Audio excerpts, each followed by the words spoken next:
স্বামী ছেড়ে দিব কিন্তু টিকটক ছাড়বো না। স্বামী ছেড়ে দেবো কিন্তু টিকটক ছাড়া আমার পক্ষে অসম্ভব, আমি ছাড়তে পারবো না। সে আবার বোরকা পরা অবস্থায় আছে, সে বলছে যে আমি আমার স্বামীকে ছেড়ে দিতে পারি কিন্তু টিকটক ছেড়ে দেওয়া এটা আমার জন্য অসম্ভব।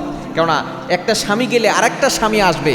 একটু চিন্তা করে দেখেছেন কিছু মানুষের মন মানসিকতা কোথায় গিয়ে দাঁড়িয়েছে?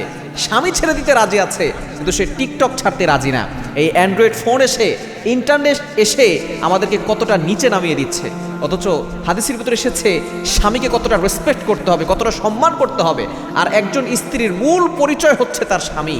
কেননা সে যখন বাবার বাড়ি থেকে চলে আসে তখন তার মূল পরিচয় হচ্ছে তার স্বামী। কিন্তু এখন বর্তমানে টিকটক আসার কারণে অনেকে মনে করছে যে টিকটক হচ্ছে আমার কাছে এত বড় জিনিস, যে টিকটকের এত বড় পর্যায়ে দাঁড়িয়ে গেছে, স্বামীকে ছাড়তে সে রাজি আছে কিন্তু সে টিকটক ছাড়তে রাজি না। কোন পর্যায়ে দাঁড়িয়ে গেছে?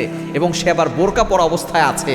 আমি এই জন্য মাঝে মধ্যে বলি যে পর্দাওয়ালি আর বোরকাওয়ালি দুইটা কিন্তু এক না। দুইটাকে আপনি অ্যাডজাস্ট করে ফেলবেন না। যে পর্দা করে সে কখনো এমন কথা বলতে পারে না, সে আল্লাহকে ভয় করে, আল্লাহর জন্য সে পর্দা করে। কিন্তু বোরকাওয়ালি অনেকেই হতে পারে। বর্তমানে অনেক ডিজাইনের বোরকা বের হয়েছে, বর্তমানে এমন ডিজাইনের বোরকা বের হয়েছে যে বোরকার মধ্যে আসলে কোনো পর্দাই হয় না। এজন্য অবশ্যই আমাদেরকে সতর্ক থাকতে হবে এই সকল নারী থেকে। এই সকল নারী থেকে আমাদেরকে সাবধান থাকতে হবে। মনে রাখবেন, স্ত্রী যদি ভালো হয় তাহলে আপনার দুনিয়াটাই কেমন যেন জান্নাত হয়ে যাবে, আর স্ত্রী যদি ভালো না হয় দুনিয়াটাই আপনার জন্য জাহান্নাম হয়ে যাবে। এজন্য আমরা অনেক পুরুষরা আছি, আমরা সুন্দরী দেখে বিয়ে করি, আমরা দেখি যে তার আউট বিউটি কেমন। আউট বিউটি দেখে বিয়ে করবেন না, আপনি ভিতরটা দেখবেন, তার ইন বিউটি, ভিতরটা কতটা সৌন্দর্য। কেননা আউট বিউটি বেশি দিন থাকে না, 1 বছর 2 বছর পরে বাচ্চা হওয়ার পরে দেখা যাচ্ছে অনেক সময় সৌন্দর্য নষ্ট হয়ে যায়। কিন্তু ভিতরের যে চরিত্রটা এটা কিন্তু সারা জীবন থাকে।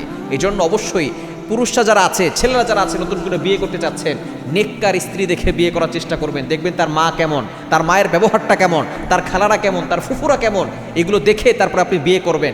তাহলে দেখবেন আপনি ভালো স্ত্রী পাবেন। আর ভালো স্ত্রী হচ্ছে দুনিয়ার ভিতরে সবচেয়ে বড় নিয়ামত।